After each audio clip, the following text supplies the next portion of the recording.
né? Porque a, a gente fica feliz de formar e de ajudar na formação, formar não, mas ajudar na formação. E o Vitor, eu ajudei na formação dele, já era bom por si só, e já estudava, né? Era um residente bem dedicado lá no Hospital do Coração. Obrigado, Vitor. Obrigado a todos aí que estiver participando, o Yuri, todo mundo que esteja presente aí. Eu vou fazer rapidamente uma apresentação, porque eu sei que sou um pouquinho... Está todo mundo me escutando? Está tudo bem? Escutando normal, tô tranquilo. Tá. Uma mensagem aqui no meu... vou apertar aqui, pronto. Então, eu sei que o Yuri, o Vitor, né, como chefe, né, vocês têm mais contato com ele, até o doutor Fábio. A gente está tentando mudar isso daí, já apanhei segunda-feira para entrar na aula, mas a gente vai tentar participar mais, às vezes a gente faz um ambulatório um pouco mais corrido. Né? E o Vitor me deu essa oportunidade aí de dar uma aula, ele tinha pedido um assunto que a gente vai fazer para vocês, que é sobre Holter. Mas eu tentei pegar um assunto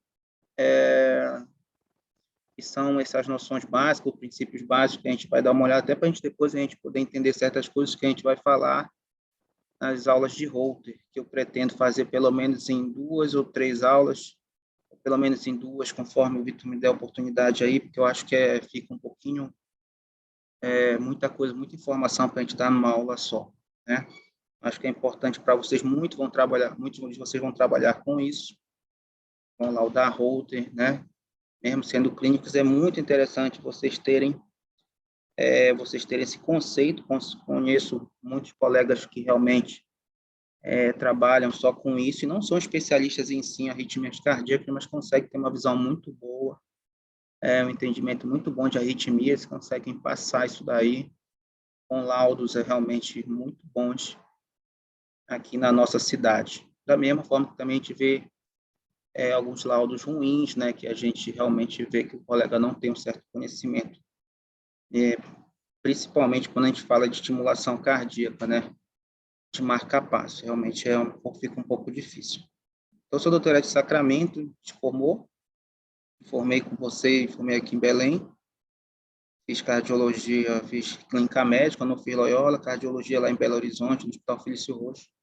E depois a gente fez arritmia cardíaca lá em São Paulo, com o paraense, doutor Silas Galvão, né? Quem se interessar pela especialidade, a gente indica também, né? Realmente para São Paulo, lá para a BP, ou para o INCOR, formação do doutor Yuri, toda uma turma muito bem formada. Tá?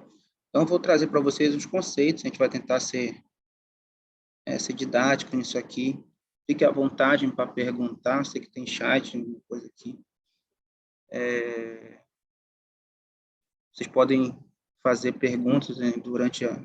Porque isso aqui é um bate-papo, tá, pessoal? Isso aqui é para ajudar vocês e nos ajudar também, porque quando a gente está falando de algum assunto, a gente acaba, às vezes, relembrando alguma coisa que, às vezes, até no dia a dia não é uma coisa muito prática, mas que é importante em termos de conhecimento, tá bom? Vou fazer uma parte inicial meio chata de conceitos. Então, quando a gente vai falar da parte de marca-passo, sabe que o marca-passo ele é composto de um gerador, né? Esse gerador, basicamente, aquela caixinha que fica no subcutâneo, a região infraclavicular, ela é feita basicamente de uma bateria, né? E de um chip eletrônico, né? E essas informações elas são transmitidas através de um cabo, né? Um cabo feito de liga metálica, revestido silicone, poliuretano, né? Que vai até o coração. Hoje esses eletrodos, a grande maioria tem uma fixação ativa no coração, isso é tipo como se fosse um saca-rolhazinho de um vinho, né? A gente chama de screw-in, a gente libera isso daí no músculo cardíaco.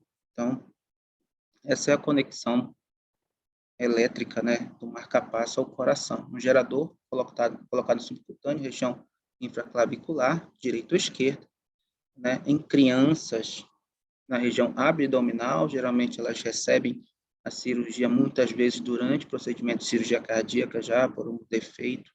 Criança, a gente já sabe que a criança vai evoluir dessa forma, a criança já ganha, ou às vezes, como recentemente, teve uma criancinha aí, que eu fui chamado para avaliar, ela tinha um mês de cirurgia e estava evoluindo com BAVT.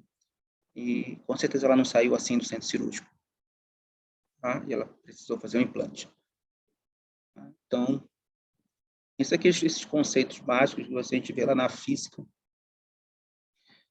né, de tensão elétrica, lei de Ohm, amplitude, largura de pulso, sensibilidade, polaridade, a gente vai falar de maneira um pouco bem rápida, mas são conceitos que são importantes nesse início de apresentação dos marcapassos, tá? Então, a tensão elétrica nada mais é do que a DDP, né? A diferença de potencial, a movimentação de um ponto a outro da corrente elétrica. E a corrente elétrica é exatamente esse fluxo de corrente, que é dado em miliamperes, né? Amperes ou microamperes. A oposição a esse fluxo, que é a resistência, né? Ela é chamada de impedância, né? Por nós, nada mais é do que a resistência. A gente aprendeu como resistência lá na física, né? Na lei de Ohms. Para a gente chama de impedância. Então, quando a gente fala a impedância do eletrodo, é a resistência dele, né? E na estimulação, a gente aceita valores de 200 a 2.000, né? Acima de 2.000 está havendo alguma fuga de corrente, né? E abaixo de 2.000 realmente é uma resistência muito alta e praticamente não está conseguindo mover uma passagem de corrente elétrica, tá? O tempo necessário para isso, a duração, né? Ela é medida em segundos ou milissegundos, né? A energia, ela é um marca-passo, dada em volts. Imaginem que a natureza, né? Deus deixa a nossa voltagem, a nossa polarização no miocárdio em torno de a gente mede isso em milivolts, e no marca-passo a gente trabalha em volts, ou seja, 1.000 acima. Então, imaginem que é uma energia 1.000 vezes maior que a gente faz para tentar mimetizar, né, o que Deus deixou para nós. Né? Então, isso tem implicações também com alguns mal funcionamentos dos marcapassos, que a gente vai falar alguma coisa mais para frente na apresentação. Tá? E a carga dada pelas partículas. Né? Prótons e elétrons, a gente fala em cátodo e anodo. Tá? A lei de Ohm, clássico aí da física, né? Estima a corrente elétrica gelada pelo marca-passo. Isso tem uma influência direta na longevidade do dispositivo, né? Para sistemas com impedância de estimulação estável, a amplitude de saída deve ser maior, né? Aumenta o consumo de corrente, aumenta o consumo da bateria, né?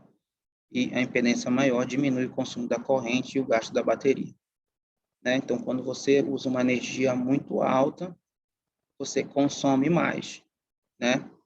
Quando você tem uma resistência maior, né? Você, lógico, tem um consumo menor, mas isso não pode implicar no bom funcionamento do dispositivo.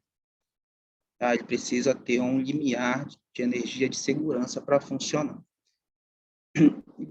Basicamente, é isso que nós avaliamos durante as avaliações rotineiras e corriqueiras que vocês veem conosco. Por isso eu escolhi esse tema, porque a gente, ainda no ambulatório, do Dr. Yuri, praticamente, eu acho que mais de 80%, 90% é avaliação de marca-passo. Né? Então, a gente sempre está avaliando, né, a energia que os aparelhos conseguem comandar o coração, né, na sua amplitude, né, e na sua duração, no tempo, na largura de pulso. Né? Amplitude medida em volts, a largura de pulso em milissegundos. Tá? Então, isso determina a longevidade do marca-passo. Então, a integridade e esse ganho ou perda de energia ao longo dos pulsos que são emitidos para estimulação cardíaca, que vão determinar a durabilidade do gerador, tá? Quando a gente fala de marca-passo, a gente sempre tem dois momentos, né? Os limiares agudos são aquele momento inicial, pós-implante. Então, ali naquele momento, vocês entendam que a gente acabou de colocar um eletrodo encostado com o miocárdio. A gente liberou esse dispositivo que eu falei para vocês, chamado screw-in. É como se fosse uma mola ali na parte externa. Se vocês tiverem a oportunidade de entrar pelo menos uma vez numa cirurgia de marca-passo, é muito interessante, pessoal, vocês participarem, de aproveitar a residência de vocês. Vocês têm tudo ali, né? Até TAV já foi feita, eu acho que até TAV já foi feita, se não me engano. Né? Então, são coisas muito boas da residência, coisas que, particularmente, por exemplo, a eletrofisiologia, eu tive muita dificuldade na minha formação de cardiologia. Eu tinha que ir para um outro hospital, andando, eram umas 3 quadras, eu ia andando para lá, para poder ver um estudo eletrofisiológico, uma ablação, entendeu? E vocês têm isso dentro do hospital. Cirurgia cardíaca, plano de marca-passo, então, pelo menos, tentar rodar também nos procedimentos para tentar ver alguma coisa na formação de vocês, tá? Então, quando a gente fala de limiar agudo, a gente tem aquela lesão inicial, então o processo de fibrose ainda não se iniciou, ele vai se iniciar depois do implante, né? E isso tem geralmente uma duração que vai de 30 a 90 dias, para a gente já ter um certo grau de fibrose ao redor da ponta do eletrodo. Então, nesse momento, é normal a gente programar o marca-passo com voltagens mais altas, tá? Então, o paciente sai com voltagem mais alta da sala. E é exatamente por isso que a gente pede que o paciente retorne com a gente 30 dias depois da cirurgia, tá? Hoje, muitos dos geradores, foi desenvolvido um tipo de autoavaliação desse limiar. É um sistema que foi iniciado pela Sanjud, hoje chamada de Abbott, né? Empresa Abbott. A gente chama de autocaptura, que cada empresa tem seu nome. Isso nada mais é do que medidas automáticas dos limiares, tá? E isso é feito todos os dias, em geral é feito à noite, pelos geradores, tá? E muitas vezes os técnicos de marca-passo já deixam isso ligado, já desde a hora do implante. Então, eles já vão fazendo essas medidas já nos primeiros dias. Antigamente, a gente deixava com limiares fixos, geralmente mais altos, e isso era modificado por nós isso no consultório, né, ou no ambulatório, nesses primeiros 30 dias, nessa primeira consulta de 30 dias, tá? Então, isso é normal. Aí, depois disso, a gente realmente tem que fazer uma economia desse gerador para o paciente. Ok. Então, essa programação da amplitude com uma margem de segurança a gente faz justamente nos primeiros dias, né? Então, pós a cirurgia. Então, é absolutamente normal. Os geradores eles já vêm programados de fábrica, geralmente com limiares para estimulação de 3,5 volts, que é a amplitude. A maioria das empresas vem com esse limiar, e geralmente 0,4 ou 0,5 milissegundos para a largura de pulso. Opa. Tá? E só depois, normalmente, dos primeiros 30 dias, né?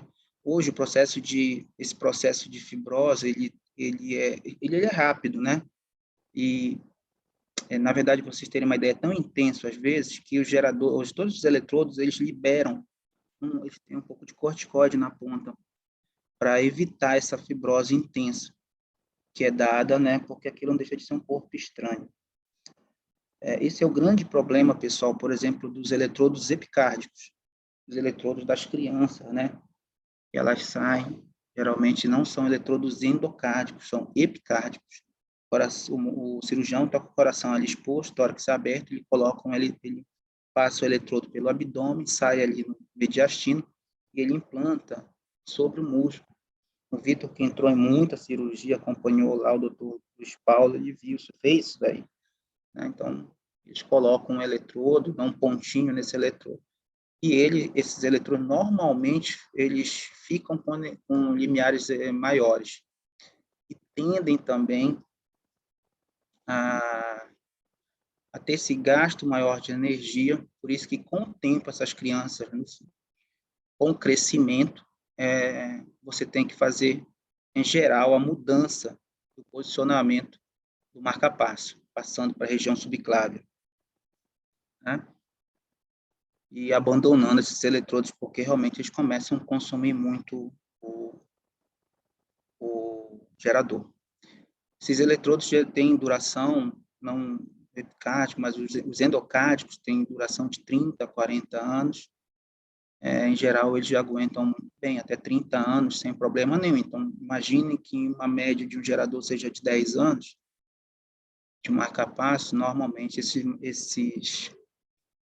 eletrodos ficam por pelo menos 2 trocas, são implante mais 2 trocas, né? São 30 anos no paciente, né? A gente normalmente não precisa mexer nos eletrodos, tá?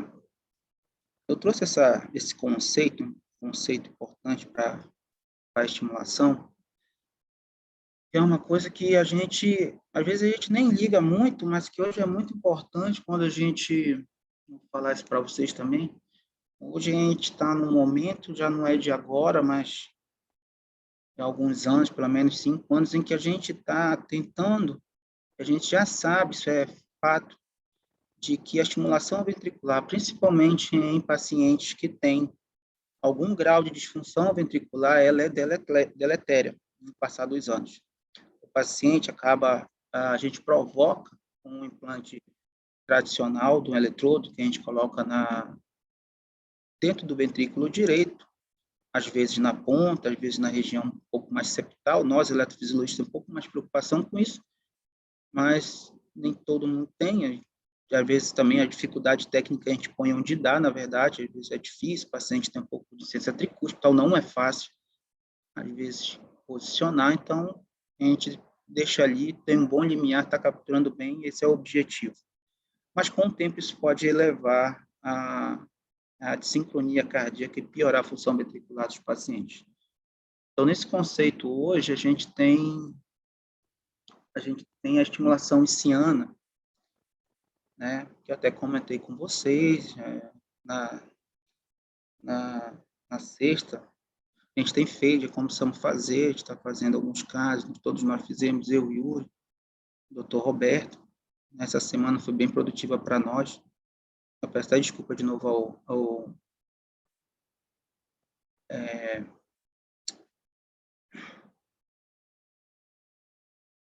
ao Vitor, porque eu não vi a mensagem dele, ele tinha mandado acho que uma mensagem, me responde na quinta, eu só fui ver na sexta-noite ou no sábado, e tinha justamente pedido para acompanhar alguns casos, e a gente teve a oportunidade na sexta de fazer 3 casos. É muito interessante, hoje a gente está procurando ser o mais, tentar, a gente nunca chega, né? Chamar de estimulação fisiológica também é muito, né? Porque não chega a ser a perfeição, mas é muito melhor estimular próximo do feixe de Rhis, onde se inicia a despolarização ventricular, do que estimular na ponta, né? A estimulação começa lá em cima, né? Nosso sistema excitocondutor, ele é feito do nosso sinusal, os feixes internodais, né? Na região do trígono, ali do centro do coração, onde tem o feixe de Rhis, na porção mais alta da tricúspide, e de lá, aliás, não haver feixe de Rhis e os ramos direito e esquerdo. A estimulação começa ali, começa pelas regiões basais, não na ponta, né? Região, na verdade, septal, depois ponta, depois base. É assim que é a distribuição da eletricidade no nosso coração. E o que a gente faz é estimular pela ponta, geralmente com um implante marca-passo. Então, não é fisiológico. A gente está tentando se aproximar da fisiologia. Então, aqui, esses 2 conceitos de Reobase e Cronax é muito importante para esse tipo de estimulação. O problema da estimulação hiciana, ela foi muito criticada no início, eram os limiares. Às vezes, você precisava de limiares altos para fazer a captura. Mas, na verdade, quando você tem o conceito você sabe ter o conhecimento da curva da reobase e da cronáxia, né?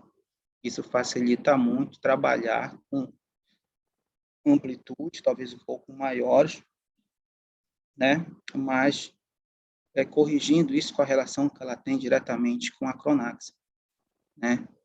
Da estimulação. Então, a gente faz esse trabalho de amplitude e largura de pulso para encontrar o menor limiar, e com isso, hoje já estão até pensando em geradores específicos para esse tipo de marca-passo, né? Mas a gente, pelo menos no que eu vi na prática, que a gente viu nessa semana, a gente conseguiu bons limiares nessa região e realmente é o futuro da estimulação, ao estimular mais fisiologicamente, perto do ritmo, tá? Bom, conceito importante também para estimulação é do tipo de estimulação. O que é uma estimulação unipolar ou uma bipolar? Isso é importante, pessoal, porque a gente sofre muito, vocês também vão passar por isso, às vezes com aquela informação de que o marca-passo não está funcionando, tá?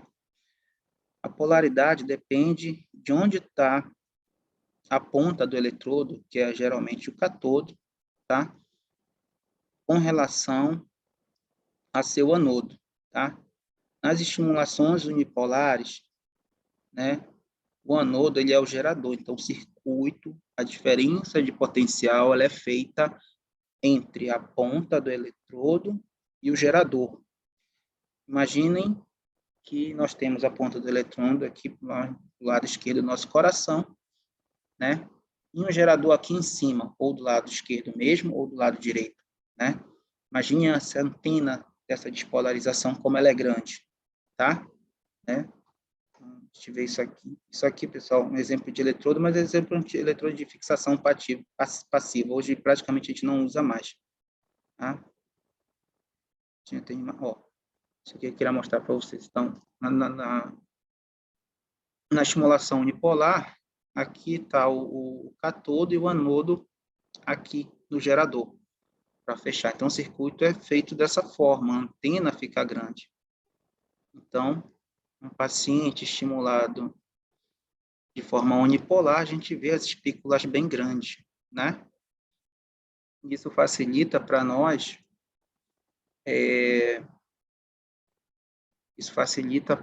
no sentido de que o marca-passo está funcionando, né? Principalmente o colega clínico ou o colega cardio tem um pouco de menos experiência capaz de marca-passo.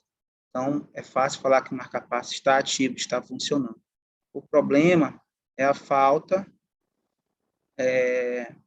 da espícula, que muitas vezes acontece com a estimulação bipolar.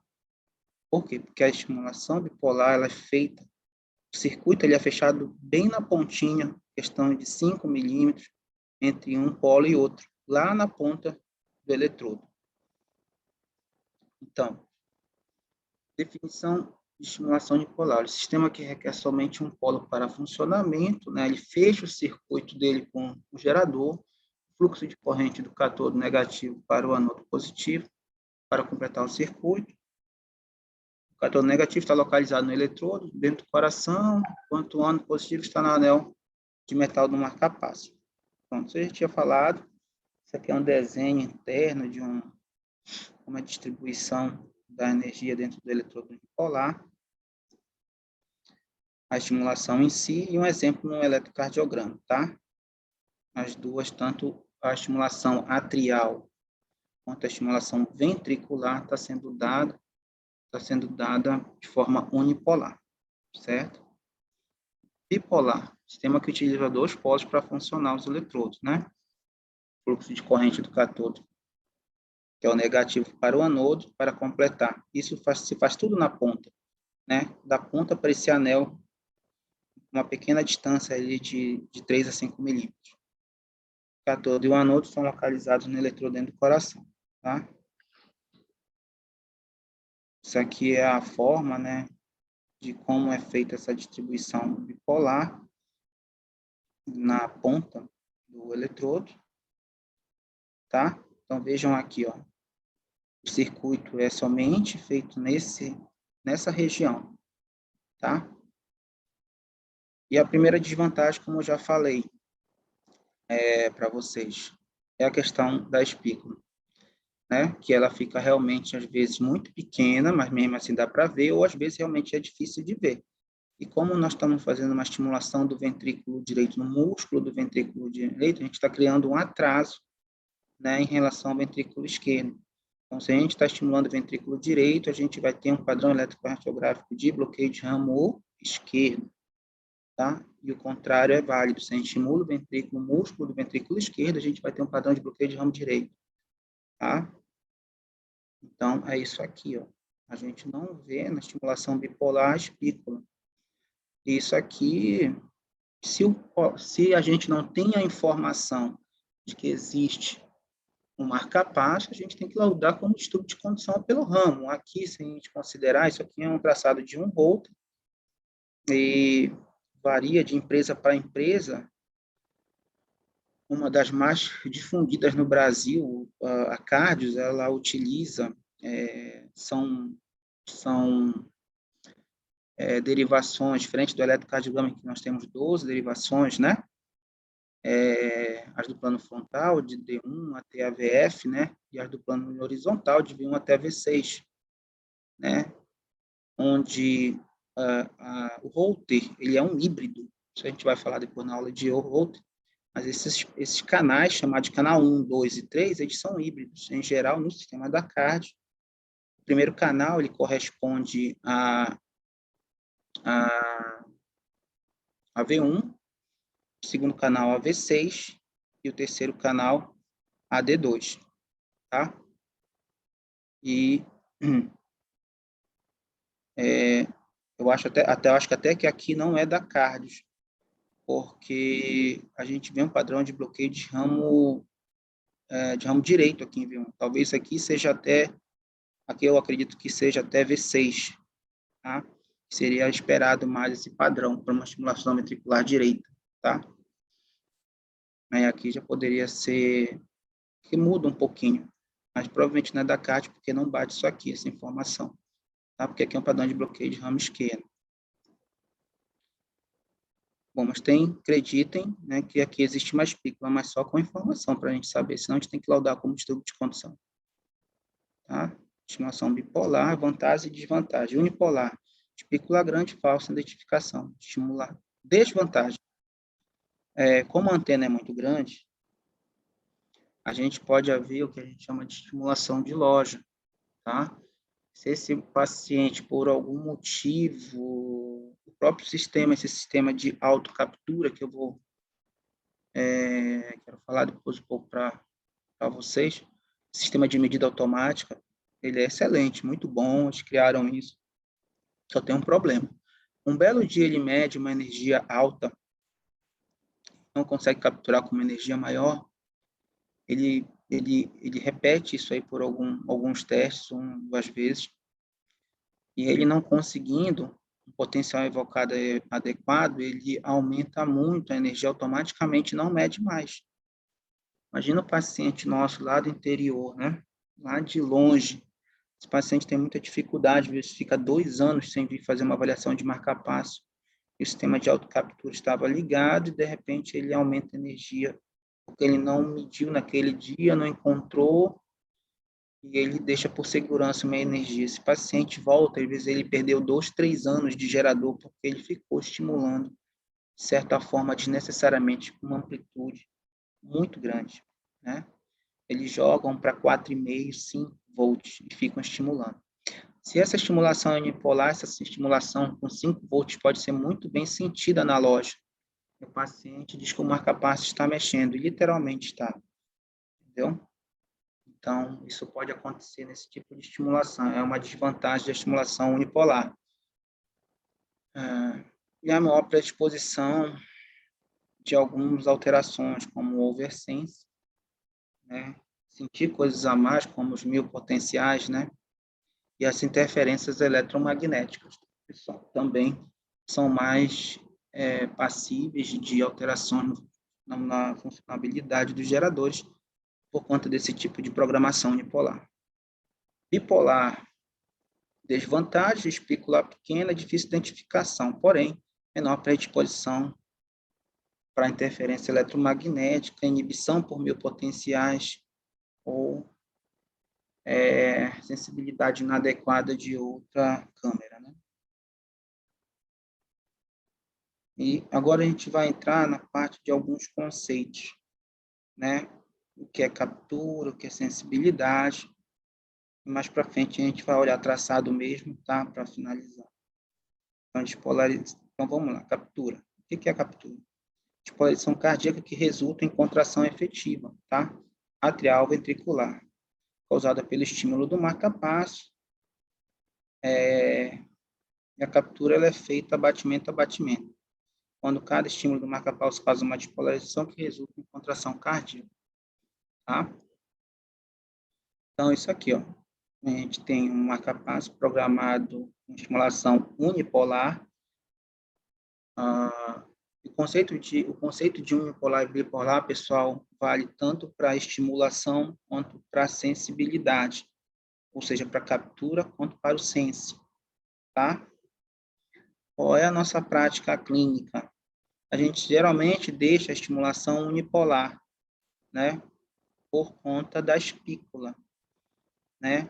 Para tirar aquela ansiedade que a gente vê na estimulação bipolar, o paciente chega, ele está com uma frequência boa, mas diz que tem marca-passo, não tem espícula, o que ele recebe de informação? Procure seu cardiologista urgente, porque seu marca-passo não está funcionando, entendeu? E o paciente fica enlouquecido atrás de você, para você fazer uma telemetria desnecessária, tá? Então, a gente deixa programado em unipolar. Porém, a sensibilidade, para evitar essas coisas que nós falamos de interferência, mil potenciais, né? A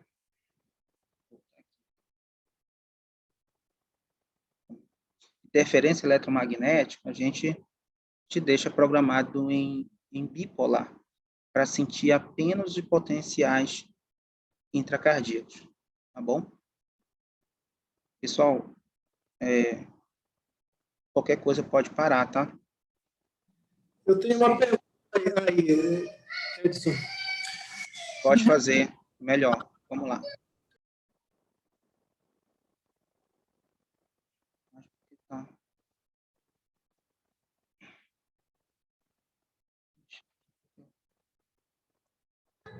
Eu não tô conseguindo te ouvir, Vitor. Não estou conseguindo te ouvir. Em relação à miocardiopatia induzida pelo marca-passo, tem diferença ser unipolar ou bipolar? Não, Vitor. Não. Tem, o que influi é a forma de estimulação. Então, a localização, entendeu? A gente sabe que mesmo os pacientes com função ventricular normal, eles podem evoluir com desincronismo. Eu já peguei paciente que tinha fração de ejeção normal, colocou um marca-passo bicameral, dupla câmera, e de repente voltou com a fração de ejeção de 45%, 40%. Perdeu 20% depois de alguns meses de estimulação. Às vezes com sintomas ou não, entendeu? Mas já com perda de fração. Então, esse paciente você já está... você não tem outro motivo, o doente às vezes já foi investigado, não tem doença coronária, nada que justifique aquilo, não teve nenhuma virose recente, nada. O que foi isso? O desincronismo. Aí você realmente solicita um eco que possa ajudar nessa avaliação, é importante, né? Apesar de muitos estudos não apoiarem, mas eu acho que na mão de um bom ecocardiografista é muito importante o ecocardiograma, entendeu? O pop strain hoje, né, é muito interessante para isso, e a gente vê o que a estimulação muscular da ponta né, do ventrículo pode fazer. Isso independe da antena, tá? Se une ou bipolar, não importa. Respondi a tua pergunta? Respondeu sim, beleza. Beleza. Então, essa aqui é uma estimulação, né? É uma estimulação de um marca-passo, é possível que seja ou bicameral ou monocameral. Se for monocameral, de estimulação atrial exclusiva, tá? A gente não tem nenhuma informação. A gente vê a espícula despolarizando o átrio com intervalo PE e um QRS aparentemente não estimulado. Então, é possível, se for um marca-passo dupla câmera ou até câmera única, que esse paciente recebeu esse marca-passo por uma disfunção do nosso sinusal. Né? Só para uma informação importante, por que não, se o paciente tem uma disfunção do nosso sinusal, por que a gente não coloca só para estimular o átrio? A gente sabe que até 30% dos pacientes, né, no decorrer de sua vida, quando o diagnóstico de disfunção do nosso sinusal, eles vão evoluir com distúrbio da condução atrioventricular. Para a gente não ter que operar esse paciente antes do término do gerador, a gente acaba fazendo um implante de um marca-passo bicameral por essa possibilidade. Outra coisa, pacientes, às vezes, que precisam de beta-bloqueador, e com o uso do beta-bloqueador, eles acabam aumentando o intervalo AV, fazendo um BAV 2:1 ou alguma outra coisa, claudicando o sistema de condução AV, e vai fazer, se necessário, a estimulação ventricular, né? Então, o paciente já tendo, imagina, né? Ele já tendo marca-passo bicameral, ele evita esse problema futuro. Tá? Então, seria aqui um marca-passo em DDD ou com sistema de busca AV ativado para minimizar a estimulação ventricular, que é deletéria, ou o marca-passo realmente está programado em AI, ou ele é um marca-passo câmera única que está colocado no ato. Seriam as três possibilidades, né? Se a gente fosse para falar sobre esse traçado aqui. Tá bom? A captura ventricular, você vê o padrão, né? Padrão de bloqueio de ramo esquerdo, porque a gente está estimulando o ventrículo direito, que QRS fica largado, que é colocado provavelmente na região de ponta ali do ventrículo, né? Uma antena grande, estimulação unipolar, tá? E a gente vê claramente que esse paciente está com sincronismo atrioventricular. Interessante que a gente consegue perceber que o ritmo atrial é diferente do ritmo ventricular. Isso aqui nada mais é do que onda P, pessoal. O paciente está com uma estimulação. Eu posso dizer, no caso, a gente poderia afirmar aqui, que se for um marca-passo bicameral, deve estar com algum problema no canal atrial, no eletrodo atrial, porque ele está estimulando apenas o ventrículo dissociado da ativação atrial. Né? Então, provavelmente que é um paciente, às vezes idoso, que foi optado por colocar um marca-passo câmera única, né? Um VVI, né? Estimulando o ventrículo e perdendo o sincronismo AV, atrioventricular, tá? Que são ondas que estão dissociadas do ventrículo, né? Frequência de 60, que deve ter entre essa espícula e esse, um intervalo de 1000 milissegundos.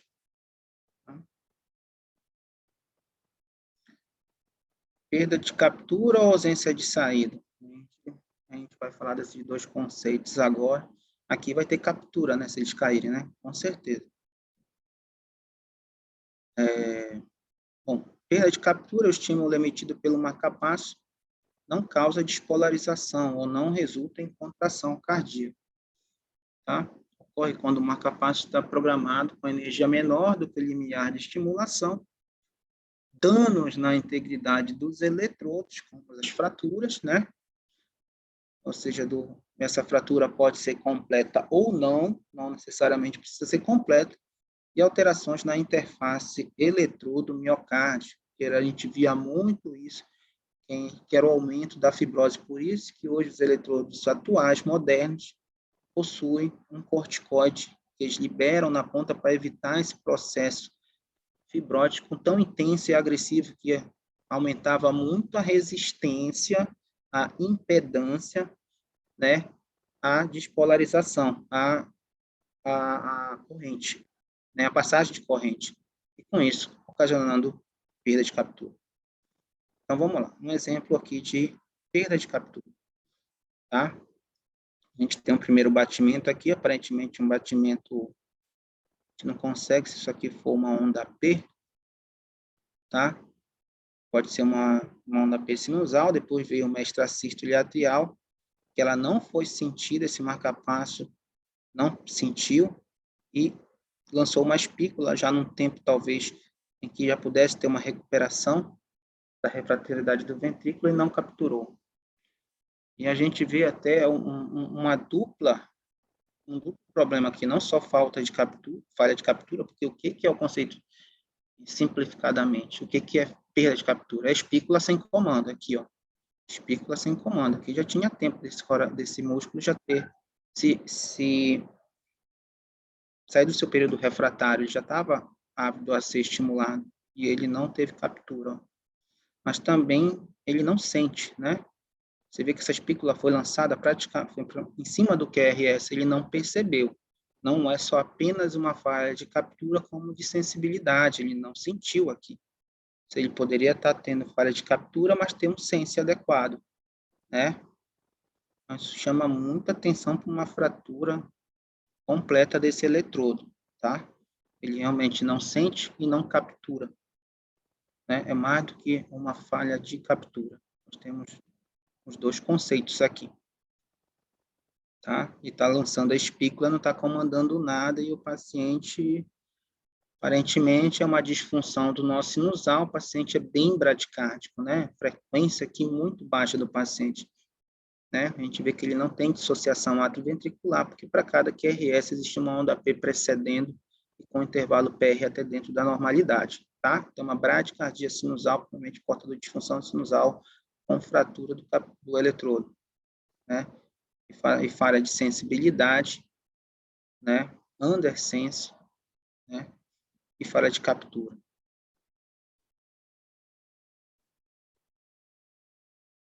Agora, o marcapasso não emite estímulo, é um marcapasso que se inibiu por algum motivo, tá? Se você lembrar do que eu falei anteriormente sobre espícula sem comando, você não vai errar esse conceito, né? De ausência de saída. Então, aqui ó, é diferente, o marcapasso que não estimulou porque ele, por algum motivo, ele sentiu algo que não deveria ter sentido, tá? Olha esse exemplo. Tá? Ele tem captura, ele não tem nenhuma espícula sozinha, perdida, tá? Porém, aqui, alguma coisa nesse intervalo, porque o contador dele deveria vir bem aqui, né? E ele não fez assim. Alguma coisa ele sentiu, esse eletrodo sentiu, e não emitiu a espícula. Então, ele inibiu, tá? Foi uma falta de emissão da espícula, porque ele sentiu alguma coisa aqui. Tá? Isso geralmente é muito comum quando tem lesão incompleta, né, ou do revestimento dos eletrodos, que faz com que ele perceba, aumente o ruído dentro do eletrodo, ele percebe o ruído como uma despolarização ventricular própria do paciente. A partir do momento que ele sente isso, ele não emite a espícula. Na verdade, não foi isso. O paciente aparentemente tem uma fibrilação atrial como ritmo de base, a gente não identifica onda P, né? Só esse tremor, né? Esse serrilhadinho aqui, bem irregular, que é a fibrilação atrial. E o paciente, ao sentir alguma coisa, esse eletrodo não emitiu a espícula. Tá? Foi uma falha. Não é uma ausência de saída, não estimulou. Vamos falar de sensibilidade, tá? Outro conceito importante para o nosso ambulatório, lá dos marcapassos. Definição: capacidade do marcapasso em sentir um sinal elétrico intrínseco, que depende da amplitude, né? Slew rate, né? E a frequência do sinal. Indica o menor sinal intracardíaco que será sentido pelo marcapasso para iniciar uma resposta. Quando a gente fala de sensibilidade, pessoal, a gente precisa de alguns conceitos lá da eletrocardiografia, né? Vamos lembrar mais ou menos da amplitude e duração, né? Falando de onda P, a gente sabe que a amplitude média de uma onda P é de 2,5, né, milivolts, né, que dá de 2 quadradinhos e meio. E a duração é a mesma coisa, 2, só que a duração vai até 0,10 milissegundos. Então, dá 2 quadradinhos e meio por 2,5, tá? E o complexo QRS é bem maior, né? E aí varia muito a amplitude do QRS, tá? Mas geralmente ele não fica inferior a onda P. Por isso que a gente programa sempre acima de 2,5, né? a sensibilidade do ventrículo, porque geralmente o QRS é superior à onda P, tá? Ele depende da massa muscular ventricular, que é muito maior, principalmente do ventrículo esquerdo, né, do que a dos átrios. A despeito de átrios gigantes, tem paciente que chega com átrio de 60 e ventrículo de 50, né? Paciente que tem doença valvar mitral, o átrio cresce tanto que ele, em volume e diâmetro, ele é maior que o ventrículo.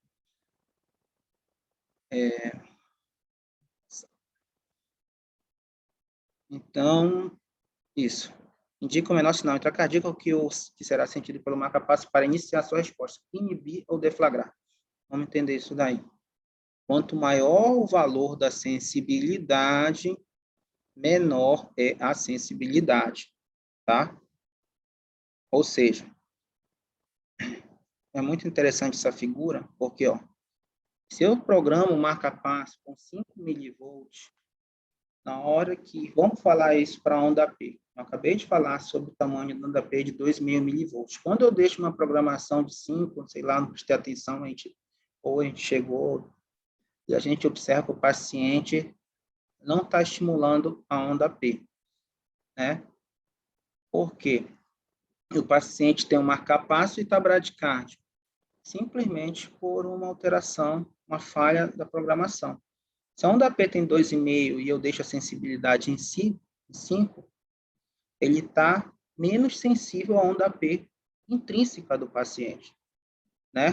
Ele não consegue ver, porque você disse para ele que ele só vai ver uma onda P se ela for maior do que 5. Então, é por isso essa frase aqui, quanto maior o valor, menor a sensibilidade. Tá? Então, a gente está pouco sensível, a gente tem que deixar o marca-passo mais sensível, ou em 2, ou em 1. Aí ele vai ver a onda P. Isso vale para o complexo QRS também. Tá?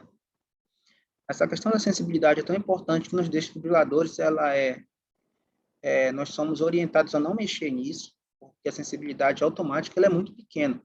Ela tem que observar potenciais pequenos que são de fibrilação. Entendeu? Ela tem ele tem que ter a capacidade de identificar o paciente, o músculo cardíaco em fibrilação, né? E aí os limiares são pequenos e ele consegue identificar isso daí. Então, a sensibilidade dos desfibriladores é algo bastante complexo que a gente é orientado a não modificar, né? Porque é uma coisa muito importante para eles, os desfibriladores. Tá? Vamos lá. Aqui a gente tem um aumento de ritmo sinusal, né, de 2 primeiros batimentos, depois o paciente bradicardiza um pouquinho, entre a estimulação atrial unipolar, né, com intervalo PR normal, ele teve uma dispolação ventricular própria, isso se repetiu no quarto batimento, no quinto, tá? Só que no quinto batimento, aqui apareceu uma extrasístole ventricular, tá? Essa extrasístole, né, como ela foi ventricular, não foi sentida no canal atrial, tá? E essa extrasístole teve uma condição retrógrada, isso aqui não é disfunção, ela simplesmente estimulou. Essa onda P retrógrada foi sentida pelo canal atrial e ele lançou uma espícula que caiu dentro da onda T, né? Por sorte, essa espícula é atrial, né? Uma espícula ventricular em cima da onda T pode fazer o paciente fibrilar, né? A gente já sabe disso. E depois, ela estimulou o átrio, né? E por que ela não estimulou o ventrículo, né? Porque aqui tem os intervalos que a gente depois pode também... Eu acho que é uma coisa muito específica, são os intervalos de Blank. E aí, ele identificou que o ventrículo ainda estava em período refratário, então, por isso, ele não estimulou. Ele zerou o contador, abriu um novo contador, tá? E estimulou aqui o átrio, tá? Então, ele conseguiu perceber que o ventrículo estava em período refratário, não houve necessidade da liberação da espícula.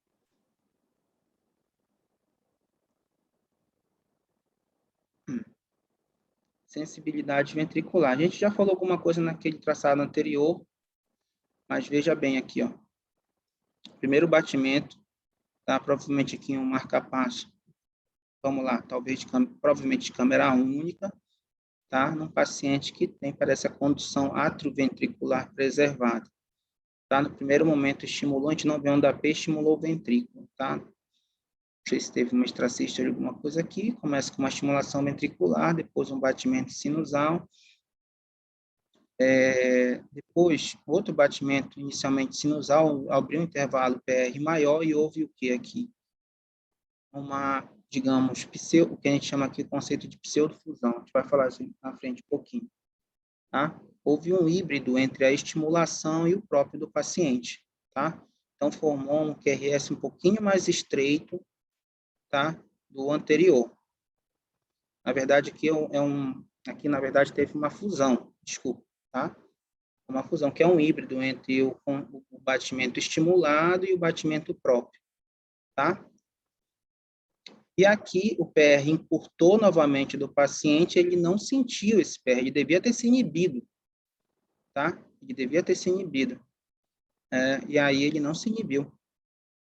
E ele lançou uma espícula sobre o QRS, que é a pseudofusão, tá? Porque, na verdade, isso aqui é um batimento de morfologia idêntica à morfologia de base, entendeu? Com uma espícula em cima. Então, isso aqui foi uma falha de sensibilidade nesse eletrodo atrial, ventricular, tá? E o fenômeno volta aqui de novo, uma fusão, e depois o paciente parece que entra num ritmo juncional, né? Desaparece a onda P, ele começa a estimular o ventrículo na frequência programada. Ou numa bradicardia bem importante que começou a estimular o ventrículo, né? Uma capacidade de câmera única, muito provavelmente. Não tem sensibilidade atrial. Alguns conceitos também, a gente vai continuar aqui. Oversense, né? Uma sensibilidade excessiva. Sense de um outro evento que não seja a onda P ou R pelo circuito do marca-passo, tá? Ou seja, aqui, ó, ele sentiu, foi igual aquele exemplo que a gente viu da fibrilação atrial, né? Houve sentiu alguma coisa aqui que fez inibir o marca-passo, tá? Porque ele devia estimular aqui. Então, a gente olha um traçado desse e pensa até que está normal, mas no marca-passo VVI programado a 60 batimentos, né? 300, 150, dá certinho para contar aqui, 300, 150, 100, 75, 60. A espícula era para ter vindo bem aqui, ó. E ela não veio, tá? Uma coisa inibiu ela, ou até antes, porque ela abriu o computador um pouco antes, né? Ela conta de novo 1000 milissegundos para estimular. Aí não teve só uma nova alteração da sensibilidade, ela estimulou. Existe uma coisa, antigamente, hoje é muito raro, mas tinha chamada de reversão assíncrona, que era justamente essa sensibilidade excessiva, que os marca-passos tinham alguma coisa e o marca-passo se inibia. Isso pode acontecer com o bisturi elétrico. O paciente, né, portador de marca-passo, quando não com a programação adequada, principalmente nos eletrodos com a estimulação unipolar, né? Na hora que liga o bisturi elétrico, mesmo respeitando as distâncias de 30, em geral, 30 centímetros de distância, essa atividade, né, essa vibração do bisturi elétrico é sentida pelo gerador e o gerador se inibe, achando que é potencial próprio do paciente, né? O paciente faz uma sistolia. Então, por isso que a gente hoje, quando o paciente vai operar, né, é comum também isso acontecer, né, na prática da gente clínica. Vocês com certeza já ouviram falar, talvez Vocês, por serem novos, não. Mas antigamente, a gente fazia a posição do ímã sobre o gerador. Quando você coloca um ímã sobre o marca-passo, ele entra numa frequência magnética. Cada empresa tem a sua frequência magnética. O marca-passo ele se torna cego aos estímulos intrínsecos do paciente, os estímulos do coração, né? Ele fica cego, ele fica estimulando uma frequência fixa, essa frequência chamada magnética, que cada empresa tem a sua, tá? Então, a gente fazia isso. Só que os geradores novos, eles só fazem isso por 10 pulsos, 8 a 10 pulsos. E depois eles voltam por questões de segurança, justamente para evitar que deixasse um ímã, esquecesse o ímã em cima do peito, o paciente fazer uma sistolia, uma convulsão, tá? Então, hoje a gente faz a programação, deixa o paciente, depois a gente vai falar em nomenclatura, tá? A gente deixa o paciente em DOO, tá? Estimulando fixamente ou em VO, né? E aí ele pode, durante toda a cirurgia, o cirurgião usar o bisturi elétrico com segurança. Aí tem também o uso dos os bisturis bipolares, né? Também. Então, aqui foi uma falha, ele sentiu algo, sentiu alguma coisa nesse canal, algum problema provavelmente interno, às vezes, do eletrodo, e está sentindo coisas, interferências espúrias, provavelmente mil potenciais, alguma coisa que está inibindo esse marca-passo. Já o Andersen, sensibilidade diminuída, né? Falha no circuito do marca-passo, sentir uma onda P ou uma R intrínseca, pode causar um ciclo inapropriado, assincronismo ou pulso competitivo, tá?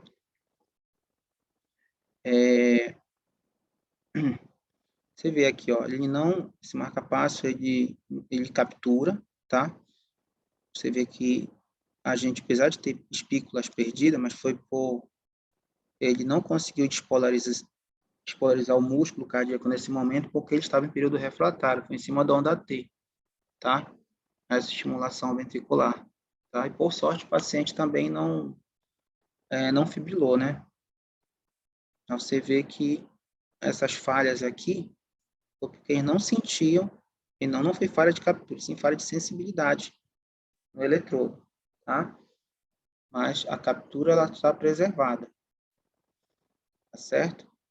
Os pacientes têm bradicardia, houve uma estimulação aqui, que houve captura e o paciente está no ritmo do marca-passo. Batimento de difusão, a gente já falou alguma coisa, a combinação de um batimento intrínseco com um batimento estimulado, morfologia variável, o batimento de difusão não se assemelha ao batimento estimulado nem ao batimento intrínseco. É um híbrido, como eu falei. O batimento de difusão contribui para a contração da câmara estimulada, tá? Ó, parecido àquele, né? Aqui é a pseudofusão aqui, né? Você vê que o batimento, a espícula é própria, né? O batimento ele é igual ao ritmo de base, que também é diferente do batimento puramente estimulado. Isso aqui é um híbrido, né? Aqui também. Então, aqui, ó, é uma fusão ventricular, é um híbrido entre o normal e o estimulado.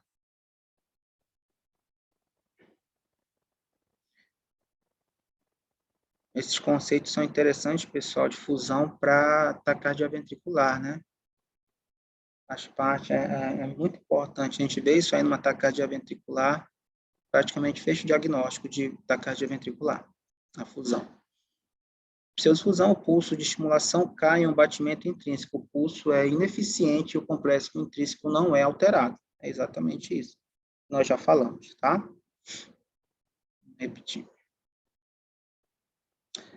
Algumas medidas, né, do limiar agudo, né, atrial, normalmente a gente deixa acima de 1,5, ventricular,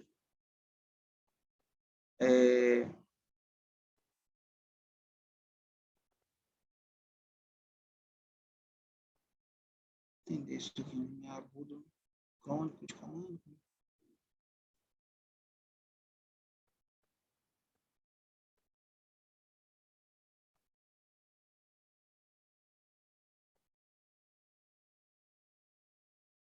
Menor que 1,5, né? Sim, sim. Então, o limiar agudo, quando a gente mede na sala, né, a gente sempre busca os maiores limiares, apesar de a gente deixar uma margem de segurança bem grande por se tratar de um implante recente, um implante, né, acabado de implantar, a gente sabe de todos esses processos de locamento, fibrose, essas coisas, a gente deixa a energia mais alta, mas a gente busca limiares adequados e baixos. Então, no átrio, a gente aceita valores menores que 1,5 volts de estimulação. No ventrículo, às vezes, realmente é mais criterioso, a gente prefere que realmente fique abaixo de 1. Né? A gente sabe que a câmera da vida é o ventricular, né? Então, a gente tem que ser um pouco mais rigoroso com o limiar ventricular, tá? Já os limiares cônicos, eles tendem a aumentar, então são aceitáveis esses valores maiores, né? Até porque eles vão um pouco variar depois, com o passar do tempo, a não ser que realmente esteja alguma falha na integridade desses eletrodos que faça começar a aumentar a energia de estimulação, tá? Quanto aos limiares para sensibilidade, a gente tem esse padrão tanto para crônico, agudo quanto crônico, a gente não vai mudar muito isso. Então, deixa programado de 1 a 4 milivolts para o átrio e de 5 a 20 milivolts no ventrículo, a gente tinha falado disso. As impedâncias também, que é a resistência, tanto para agudo quanto crônico, elas variam nessa faixa para a grande maioria das empresas, né? Os marca-passos, respeito essa variação de impedância. Bom, modo de estimulação. Pessoal, é importante lá, a gente fala assim, VVI, DDD, tá? Eu vou tentar explicar para vocês, né, o código de letras. Esse é um código mundial, tá? Pessoal, é usado em qualquer lugar do mundo, tá? Qualquer DDD, VVI, né? E eles é baseado em quê? Numa sequência de letras em que a primeira letra desse código, tá? Isso foi criado para evitar confusão, né, pessoal? Em que cada empresa criasse uma forma de nomenclatura para a sua estimulação. Isso seria muito confuso para nós. Então, foi criada uma forma de se falar a mesma linguagem em termos de estimulação. Da mesma forma que foi criado também, por exemplo, a questão dos eletrodos. Imagine que cada empresa criasse um eletrodo próprio. Então, as conexões dos geradores, elas são comuns. Porque não necessariamente, no dia da troca, você vai ganhar o mesmo gerador da empresa que você tinha. É o que o convênio libera, é o que o SUS está liberando naquele momento. Então, muitas vezes, você não é o mesmo não é o mesmo fornecedor, não é a mesma empresa. Então, eles tiveram que criar conexões também universais, né, para os marca-passos. Então, a primeira câmera é sempre a primeira câmera estimulada. O significa que nenhuma é estimulada, o A significa que o átrio é estimulado, o V que o ventrículo é estimulado e o D significa que átrio e ventrículo são estimulados, tá? A segunda letra significa, basicamente a gente usa principalmente as 3 primeiras, tá, pessoal? A resposta de frequência multissítio, a gente vê mais na sigla, mas na prática a gente utiliza apenas essas 3, tá? Então, a câmera é sentida quando O é nenhuma, tá? O A de átrio, sensibilidade do átrio, ventrículo e o D, as duas câmeras são sentindo. E a deflagração, ela vem pela terceira letra, tá?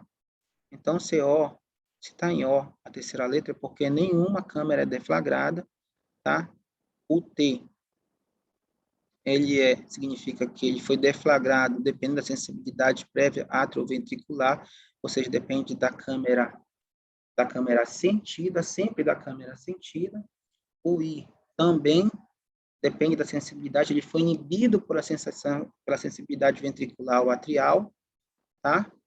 E o D, que ele é as duas coisas, ele é deflagrado e ao mesmo tempo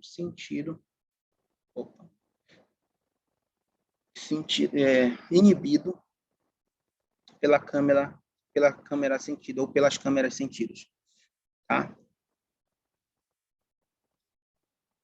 Primeira letra, câmera estimulada. Segunda letra, câmera sentida. Terceira letra, resposta do marcapasso a um sinal deflagrado.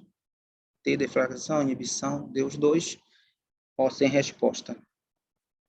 A quarta letra é de telemetria ou de resposta à frequência, tá?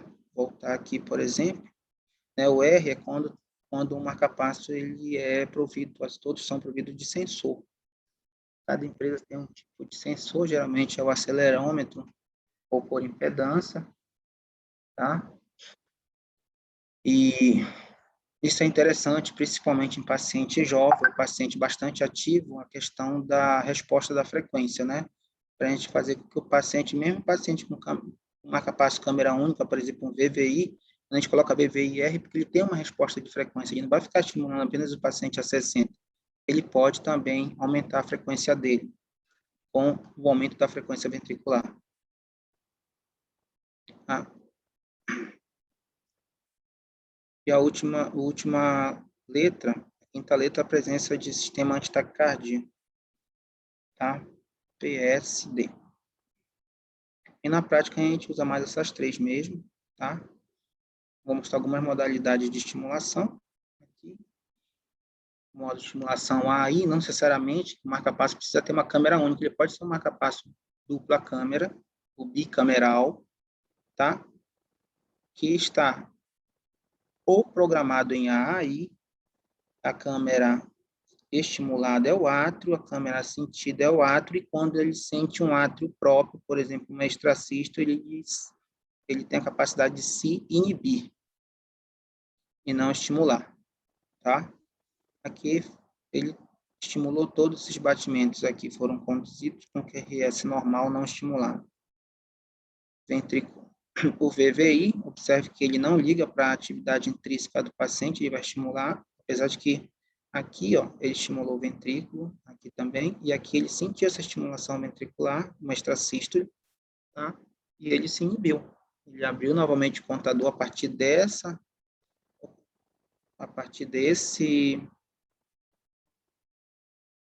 batimento, abriu o contador e voltou novamente a estimular. É um bom exemplo aqui da estimulação VVI.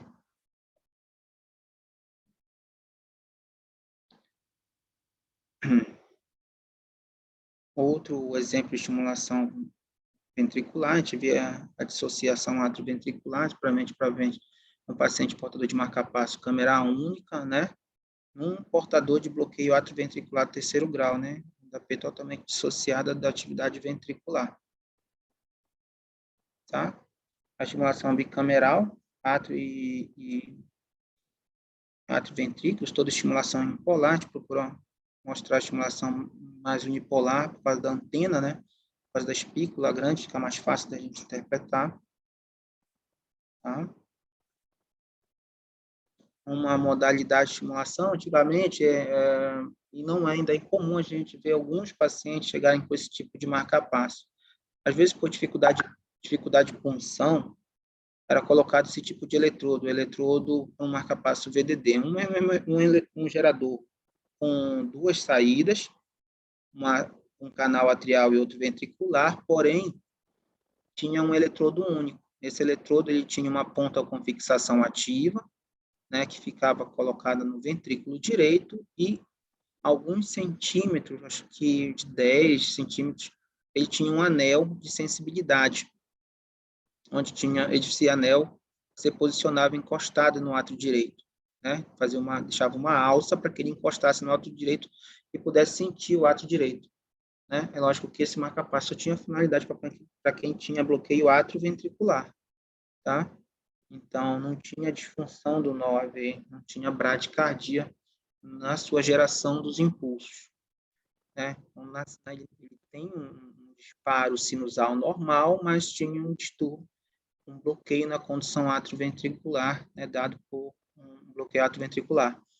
E aí você optava por esse marcapasso. Esse marcapasso causa um pouco de confusão na gente, porque como ele não estimula, tem momentos que ele realmente ele faz uma andersência atrial, ele não sente direito o canal atrial, e isso faz com que as ondas P possam ficar um pouco perdidas. Então, tem momentos em que há uma condição AV bem bem demarcado e outros momentos que a gente não vê uma condição AV adequada. Então, a gente pode lançar como no laudo alguma falha de sensibilidade, digamos assim, né, do eletrodo atrial, quando a gente não tem essa informação que o marca-passo é um marca-passo VDD. Isso é extremamente comum de acontecer, então a gente vê esse tipo de ocorrência. Ó, observe aqui, que aqui ele sentiu muito bem o ato, estimulou o ventrículo. Sente o ato, estimula o ventrículo.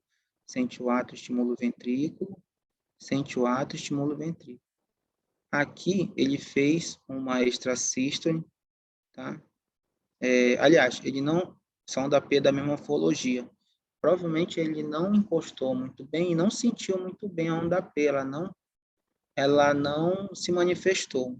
Então, como esse marca-passo ele conta o contador ventricular, ele não teve dúvidas. Quando chegou no tempo dos 1000 milissegundos, ele estimulou novamente e capturou o ventrículo.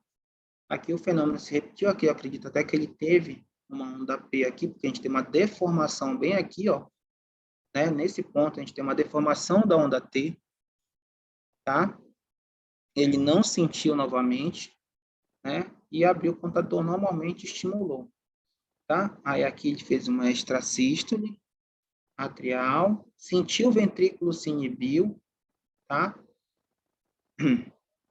E veio, e aqui já voltou a estimular novamente, provavelmente alguma atividade que ele sentiu aqui na onda P. Então fica essa bagunça, né? Realmente fica um pouquinho complicado, às vezes a gente tem que laudar como mau funcionamento se a gente não tem informação do marca-passo. É por isso que a gente exige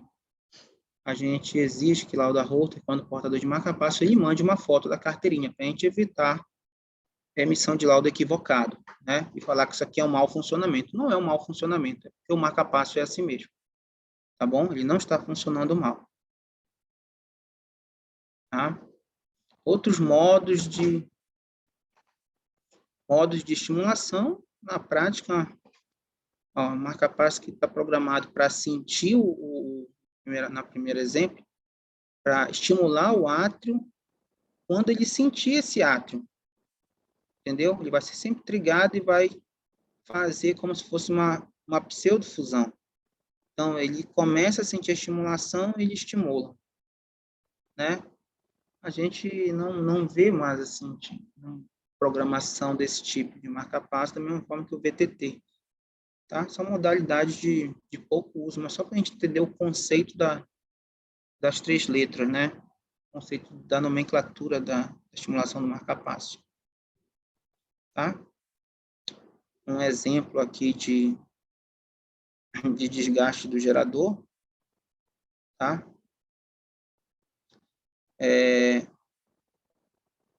Quando ele foi deflagrado por uma frequência magnética, e foi provavelmente colocado um ímã, e ele deu os últimos pulsos desse gerador, né? Depois ele começa a ter perda de captura, né? Ele ainda tem,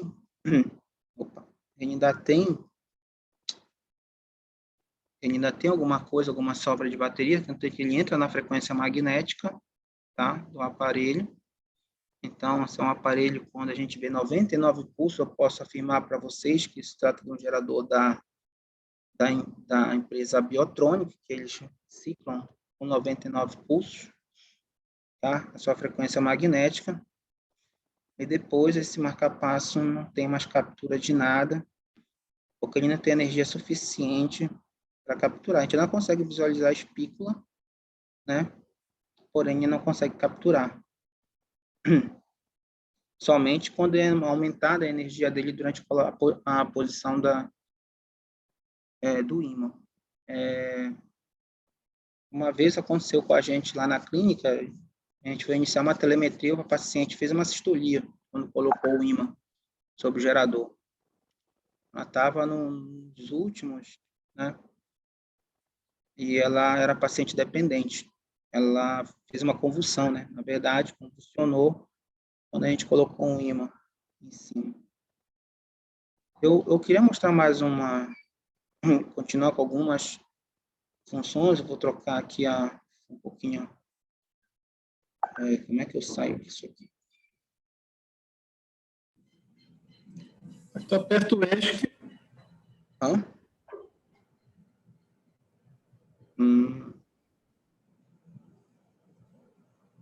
Galera, me ajuda. E foi um código criado em 2000, foi lançado na revista Pace, né? Isso aqui em 2002. Você vê que não é uma coisa tão antiga, né? Então, até antes disso era um pouco confuso, né? A questão da nomenclatura. Aí se viu, o NASP, né? Viu a necessidade de criar a nomenclatura para a estimulação do marca-passo, a gente falar a mesma língua. Tá? E ela é de 2002, foi publicado na Pace, né? Já falei isso aqui, a gente vai passar, mas eu queria mostrar mais coisas. Aqui. Uma coisa que pode acontecer. O marca-passo tem sistema de proteção contra frequências elevadas. A princípio, né, pessoal, os marca-passos são feitos para as bradicardias. Inicialmente, né, eles foram criados para as bradicardias até o advento dos desfibriladores, barulhinho chato, os desfibriladores que foram já tratar as taquiarritmias, né, feito por Mirovski já na década de 90. Então, a princípio, eles eram feitos para as bradicardias. Então, durante as frequências rápidas, o marca-passo hoje, eles não são mais um relógio, então eles têm a capacidade e a sensibilidade. Eles podem acompanhar até um certo ponto a frequência intrínseca do paciente. Imagina que o paciente ele tem um nó sinusal normal, um paciente que teve um bloqueio atrioventricular, né? Mas ele tem um nó sinusal normal, então ele tem capacidade de acelerar a frequência sinusal dele quando necessário, né? E dependendo da frequência que ele vai atingir, né, os marca-passos eles poderiam começar a fazer esse tipo de fenômeno aqui, que nada mais é do que o fenômeno de Wenkman, tá? Um Wenkman eletrônico do marca-passo. A frequência foi aumentando progressivamente, o intervalo PR também foi aumentando, menor, maior, maior, maior ainda, bloqueou, tá? Isso aqui,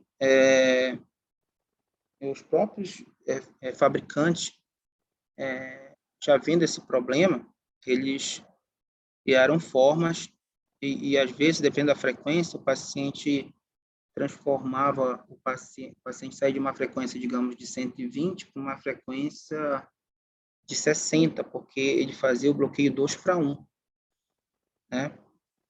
Então, isso hoje, eles têm modos de fazer essa contagem, fazer essa proteção para que o paciente evite a ter essas quedas abruptas da frequência cardíaca. Então, ele prefere fazer um Wenkman do que deixar o paciente fazer um BAV 2:1. Tá? E aqui ele vai repetir o ciclo, vai fazer um Wenkman bem aqui.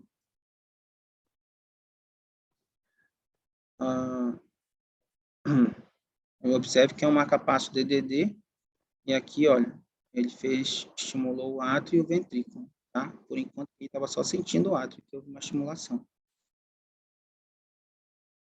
Olha o BAV 2:1. Então, isso é muito ruim, às vezes, clinicamente o paciente sente, o paciente percebe essa queda da frequência, né? E aí o paciente pode até ter uma tontura forte, né? Que a frequência dele cai para 50%, né? Fica uma onda P bloqueada e outra estímulo, e uma conduzida, outra não, né? Igual como é um BAV 2:1, literalmente. Tá? Bom, durante alguns dispositivos de marca-passo, quando eles estão fazendo busca intrínseca da condução atrioventricular, eles testam isso através do lançamento de 2 espículas, tá? Então, eles vão reduzindo a energia de estimulação e jogando 2 pulsos para ver se há captura, né? Tanto do primeiro quanto do segundo. Quando a gente vê 2 espículas muito próximas, que são menores do que o intervalo AV, como aqui e aqui, nesse caso aqui, né? Isso a gente chama de pace de segurança, um safety pace, né? Então, é um tipo de... Isso aqui não é falha, não tem falha aqui do marca-passo, simplesmente uma programação que eles fazem quando estão fazendo a busca intrínseca, que hoje todos os dispositivos foi criado e todos os dispositivos têm com nomes diferentes, cada empresa tem o seu nome próprio, você não precisa usar o mesmo nome, né? Mas são sistemas de autocapturas, né? De busca, uma busca automática do menor limiar para fazer essa estimulação. Outro conceito é o conceito de crosstalk. Lá no início da aula eu falei da amplitude que a gente estimula e o que a natureza estimula. Né? A célula miocárdica se despolariza em milivolts. Nós só conseguimos estimular a célula miocárdica com volts, 1000 vezes acima. Então, às vezes, a estimulação de uma câmera pode ser sentida em outra. Tá? É o que aconteceu aqui, né? Essa estimulação atrial, ela inibiu a estimulação ventricular, ela foi sentida no canal ventricular, tá? Por isso que houve inibição, né? Não houve saída da espícula. Então, isso aqui é interessante ver num canal de marcas. Eu não mostrei aqui para vocês. Quando tem um canal de marcas, a gente vê esse tracinho, essa espícula, ela aparece no canal de marcas ventricular. Isso que eu vou tentar mostrar para vocês nas aulas de Holter, né? E aí, a sensibilidade dessa espícula no canal ventricular, às vezes o posicionamento do eletrodo atrial fica no apêndice, né? E vocês sabem que o apêndice atrial direito e esquerdo, ele repousa em cima dos ventrículos. Então, ou o eletrodo ficou muito difícil, às vezes a parede atrial, a parte mais superior, às vezes ela é muito careca, realmente o paciente tem um átrio aumentado, a gente tem muita dificuldade de posicionar ali, então a gente põe o eletrodo atrial um pouco mais baixo. Isso dá mais chance que essa energia liberada no átrio seja sentida pelo ventrículo e faz com que o ventrículo se iniba, tá? Porque cada espícula dessa, pessoal, eles têm períodos de contagem, uma coisa matemática, que são os blanks. São períodos de cegueira, para justamente evitar isso daí, né? Para justamente evitar. São várias siglas, e é tudo matemático, tudo bem medido. Então, após uma espícula atrial, tem o blank. O ventrículo, ele tem um tempo que ele não vai perceber nada dentro desse blank após essa espícula. Mas, às vezes, isso pode falhar, tá? Então, nesse caso aqui, às vezes a gente tem que aumentar o blank atrial, tá? Para que o ventrículo não sinta mais essa espícula, né? E possa ser aberto o contador e haver a estimulação ventricular. Isso é chamado de crosstalk, uma sensibilidade à distância, né? De uma câmera em outra. Isso aqui, né? Automatic Mode Switch, né? É a mudança súbita de modo. Isso aqui é muito frequente, a gente tem uma das arritmias mais frequentes no nosso dia a dia, é a fibrilação atrial, então o paciente vem muito bem, o seu marca-passo bicameral, de repente ele perde a contração atrial e entra em fibrilação atrial, tá? Então, o marca-passo, ele pode, no início, aceitar essa frequência atrial elevada e acelerar muito, o paciente fica taquicárdico, né? Por conta da fibrilação atrial. Mudança automática, ela faz com que o marca-passo perceba que houve uma perda da contração adequada atrial e ele tem a oportunidade de abandonar essa estimulação. Então, ele muda o modo de estimulação. Por exemplo, nos marca-passos de dupla câmera, no DDD, ele transforma a estimulação para DDI. Então, ele praticamente se transforma num VVI. Tá? Isso faz com que ele evite essa subida da frequência frequente da frequência ventricular do paciente. E o paciente fica com uma frequência mais adequada e menos sintomática. Tá? Olha, aqui o paciente vem num ritmo sinusal, sentindo o ato estimulando o ventrículo, sentindo o ato estimulando o ventrículo, tá? E a partir daqui, ele abre o contador, ele percebe que houve perda do sincronismo AV por causa da fibrilação atrial, tá? E ele, provavelmente esse paciente já tinha tido outros episódios, ele mudou automaticamente o modo, e você vê que, né, ele tinha uma frequência maior, porque o sincronismo estava sendo dado pela onda P, tá? Né? Aqui ele tinha condução atrioventricular, e aqui ele abriu o contador e começou a estimular o paciente em VVI até ele voltar para o ritmo normal, tá? Aí que ele já começou a sentir novamente a onda P e estimular só, e aí altera a frequência do paciente. Então, é um sistema de proteção que todos os geradores de marca-passo têm, todos. MVP, tá? Mínimo ventricular pace, né? Então, isso aqui também cada empresa tem um nome, né? A MVP é patenteada pela Medtronic, tá? E o detalhe do MVP da Medtronic, ele é meio estranho, assim, digamos, ele permite uma perda de captura atrial. Então, recentemente, eu fui encaminhado um colega de Abaetetuba dizendo que o marca-passo estava com falha.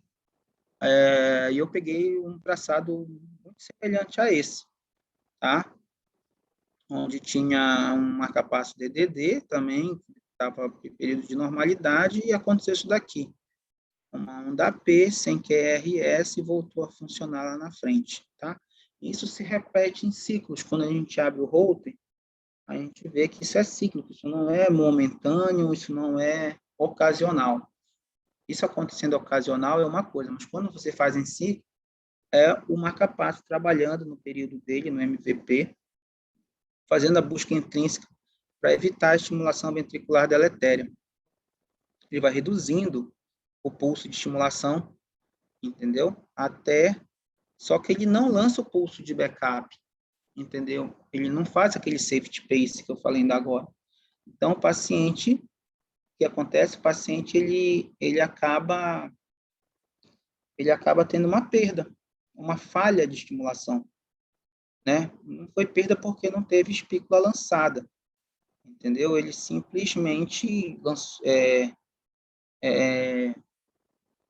deixou uma energia inadequada para comandar esse paciente. E nos pacientes que têm bloqueio AV, isso é ruim, porque o paciente só que tem essa falha. Isso pode ser sintomático ou não, tá? Então, É por isso que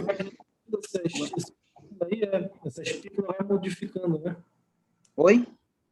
A espícula aí do QRS estimulado vai modificando, né? Ele está ali um pouco maior. Muito bem observado. Muito bem observado, exatamente. Exatamente. A antena, né, ele vai modificando o tamanho da espícula porque ele vai diminuindo a energia. Muito bem, Vitor, perfeito. E aí, ele uma hora falha. Isso aí é uma falha, assim, do sistema da MED, entendeu? Que, principalmente nos pacientes com BAV. Então, a gente não deixa MVP em paciente AV, entendeu? A gente realmente não... Aliás, dá para deixar nas outras empresas, na MED, não. Na Medtronic, a gente não deixa porque acontece isso.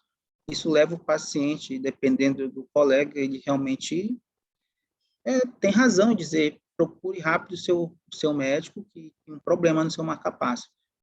E o paciente fica enlouquecido, né? Atrás do médico. Tá? Então, isso não é uma falha, tá? É um sistema da Medtronic.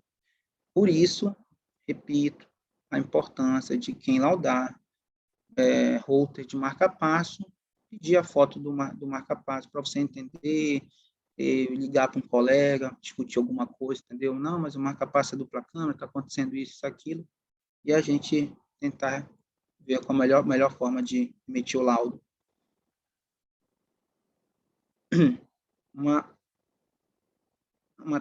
Existem alguns conceitos das taquicardias que podem ser conduzida ou, digamos assim, gerada pelo marca-passo, que a gente chama de mediada.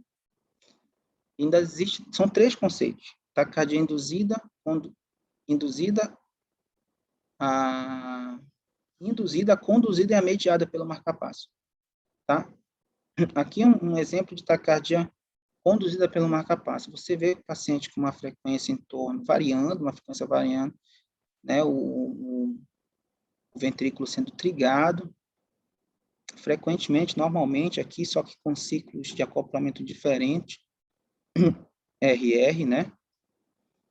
E quando a gente, isso aqui provavelmente foi feito na programação, inibe a frequência do marca-passo, a gente observa a atividade, a gente já podia até desconfiar aqui pelo canal 2 e 3 desse outro, que se tratava de um flutter, que estava sendo trigado na frequência máxima de limite do marca-passo, respeitando a frequência máxima, tá? E estava sendo conduzido pelo marca-passo, tá? Correção para isso, né? Várias opções. Em termos de programação, colocar esse marca-passo em DDI ou VVI, né? Provavelmente é um marca-passo dupla câmera, por isso estava sentindo atividade atrial. Era colocar... Qual a vantagem de se colocar em DDI e não em VVI direto? É porque se isso aqui é um flutter intermitente, quando o paciente voltar para ritmo sinusal, você vai entrar com o seu antiarrítmico, essas coisas todas, né? Anticoagular o paciente, aquela história toda, tá? E se o paciente voltar a ritmo sinusal, isso aqui é uma coisa intermitente, é no início, quando o paciente volta para ritmo sinusal, você não perde o sincronismo atrioventricular quando programar DDI, porque automaticamente ele vai mudar para DDD. Tá? Quando você falar, ou considera que talvez não tenha chance disso voltar, você joga para VV, e se esse paciente voltar, ele vai perder o sincronismo AV, ele vai ficar com uma estimulação como dos primórdios da estimulação ventricular, da estimulação cardíaca. Tá? VVI puro no paciente em ritmo sinusal. Não é algo muito bom, né? O paciente pode até ficar sintomático. Tá? Já ataque cardíaco mediário, são os dois grandes vezes de confusão que a gente faz, é o que a gente chama de taquicardia eletrônica, ou taquicardia por reentrada eletrônica, tá?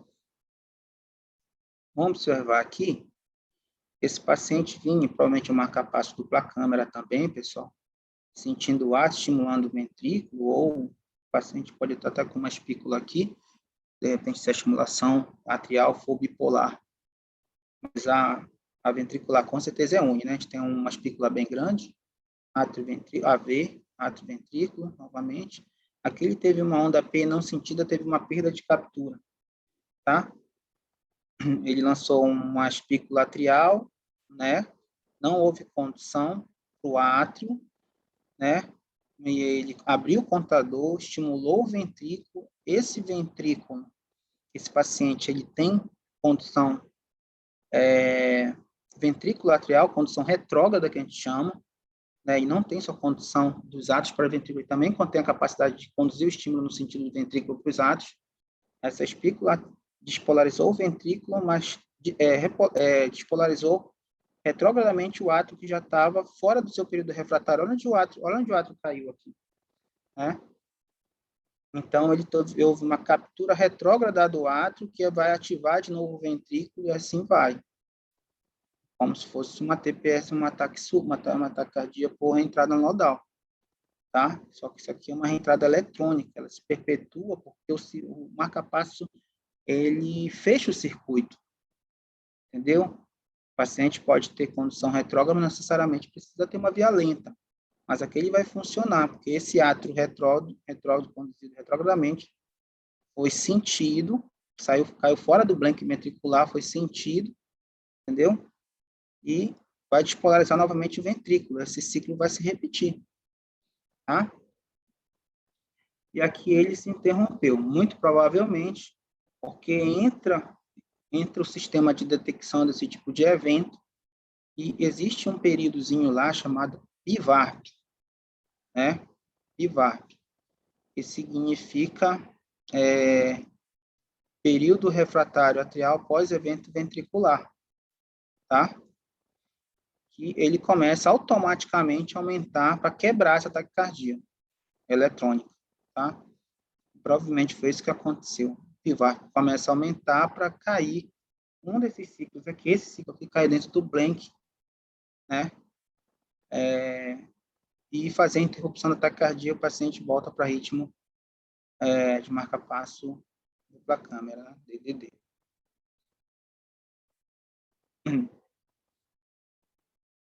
Outro exemplo aqui de uma microfratura de eletrodo, que vocês veem que há momentos em que o paciente realmente entra em BAV, parece que o paciente tem BAVT mesmo, né? Aqui, olha, um AV muito curtinho, né? Existe uma dissociação atrioventricular, tá? Mas com momentos de captura normal, né? O conceito, na verdade, aqui a gente não tem, a gente não vai laudar no exame, no Holter, por exemplo, falar que existe uma microfratura, né? Você pode falar simplesmente que existe uma falha de emissão da espícula, né? Porque se a gente falar que é falha de comando, tecnicamente falando, é errado. A gente não está vendo, eu não estou vendo, acho que não está vendo uma espícula sem comando. Na verdade, não tem a emissão da espícula, né? Por alguns momentos, né? Isso geralmente é falha do revestimento, do circuito interno do eletrodo, né? Da integridade interna do eletrodo.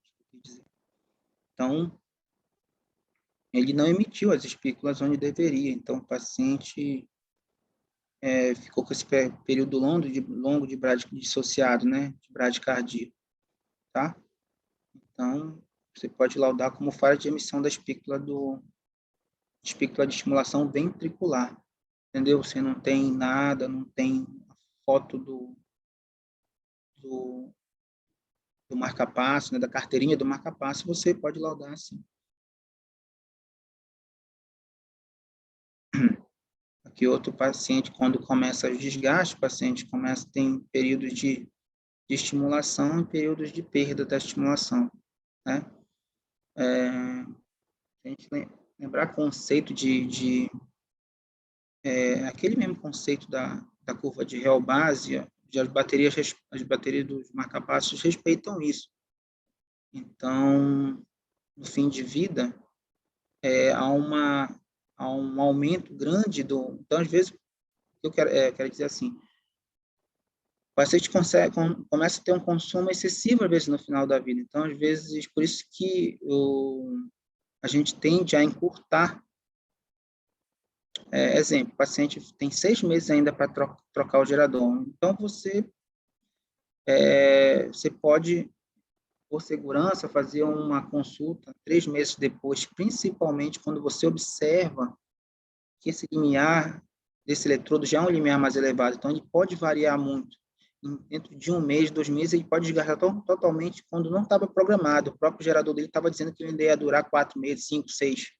Entendeu? Mas você já tem um limiar, uma energia, você já tem uma impedância alterada do eletrodo, porque o programador já te informou isso. Então, esse paciente que ele está dizendo que ainda dura 6 meses, por segurança, é melhor você pedir para vir antes. Entendeu? Porque o paciente, com 6 meses, realmente, 3, 4 meses depois, pode começar a evoluir com desmaio, tudo entrar no pronto-socorro, na emergência, com desgaste total. Mas, poxa, ele veio aqui há 6 meses atrás, mas, de repente, já tinha ali uma informação no programador deveria ter chamado a atenção para você encurtar a avaliação desse paciente. Ou, realmente, o paciente pode ter tido alguma coisa nesse intervalo de tempo que fez o desgaste acentuado do gerador. Bom, pessoal, era isso que eu tinha para falar para vocês. Desculpa, eu nem perguntei o tempo, mas eu tinha para falar.